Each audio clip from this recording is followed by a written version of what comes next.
The man is talented beyond what seems fair and reasonable. Early on, those around him knew. Michael Squire's Native American art was something special.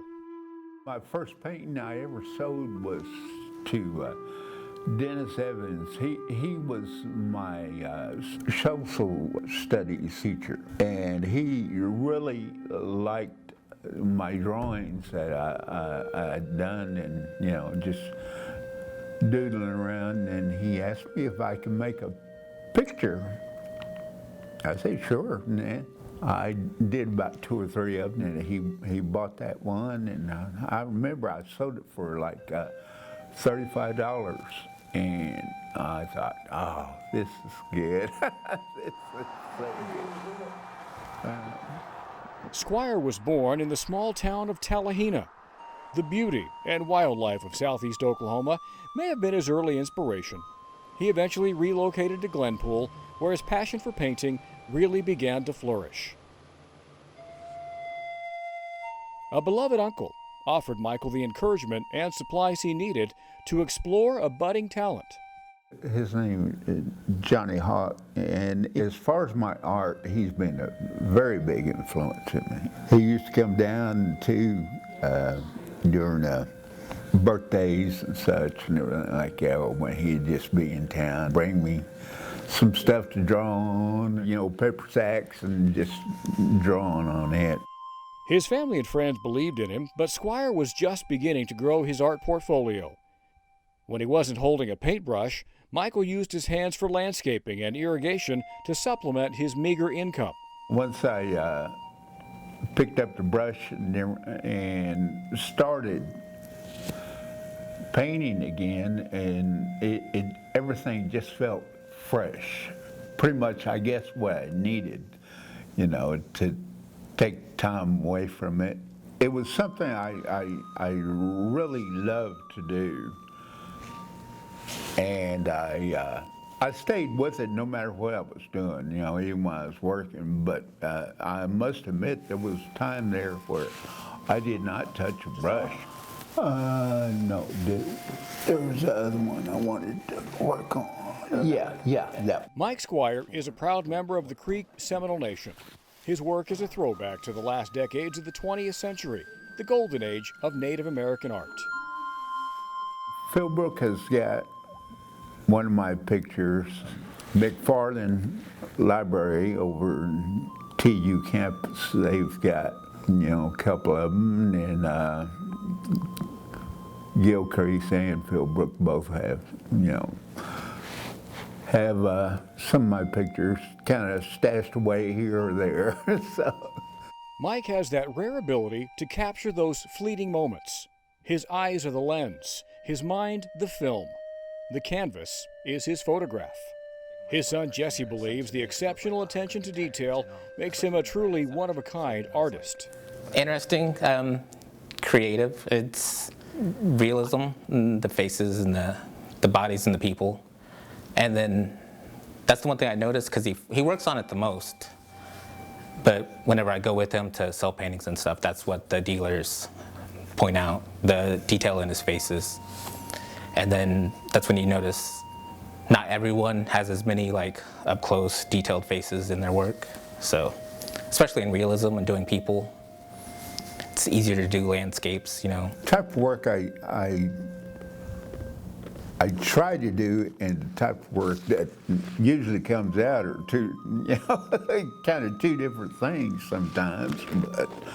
But I'm getting more into pastel colors, because everybody loves something bright. They love those pastel colors. It's just the release of the emotion that's inside of you, even though some people may not, understand what that emotion is. You still, you get it out there, and everything like that. And if somebody sees it and they understand it, then it's great. It's great, and there's the feeling is very, very, very good. Jesse is Mike's only child, but they are part of a large and close-knit family. They often come together to share cultural, societal, and sacred values. He's polite, he's quiet. We're native, so we're very family oriented. You know, the whole big family. He's got a lot of brothers and a sister, but we have tons of cousins, and he's very proud of being Native American. Michael has been painting now for more than 50 years. Life's window has given him an endless catalog of subject matter. Squire's paintings capture his fondness for wildlife, country, and Native American culture. And there is a distinctive strength and courage about his work. It's a very amazing thing to be able to convey it in the way that he can, just at will, pretty much, with the animals, and because those are, you know, a big part of our culture, and that's a lot of things that people like, and just they like the detail in the animals, the faces, and the figures, and the stature. I've come across a lot of art, and it's not something everyone can do, in the faces and in the animals and in the backgrounds. The older men, I really love the lines on their faces and you know, everything that's there. I let the viewer look at it and, you know, see what they want to see. You lose yourself in everything else that's going on. You know, you pretty much lose yourself into that picture. You want it to at least mean something to somebody that's always special. It's always going to be special to that artist. I think I can do a few more left in me. Age and mobility have slowed Michael down these days, but he still puts colorful paint to canvas. A river of passion flows from every stroke. Seeing how good, how my fingers are working today. You know? I'm still painting right now, and I'll just keep on going as long as I can keep putting something, you know, something that I've got to say.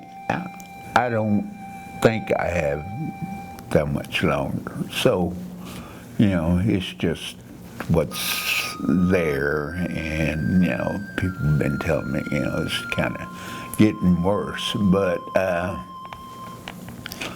so, you know, you just believe in the right things and just, you know, keep on living. You know things are going to work out the way they're supposed to work out. A good artist never really dies. In homes, libraries, and galleries, Mike Squire's undeniable gift will live forever.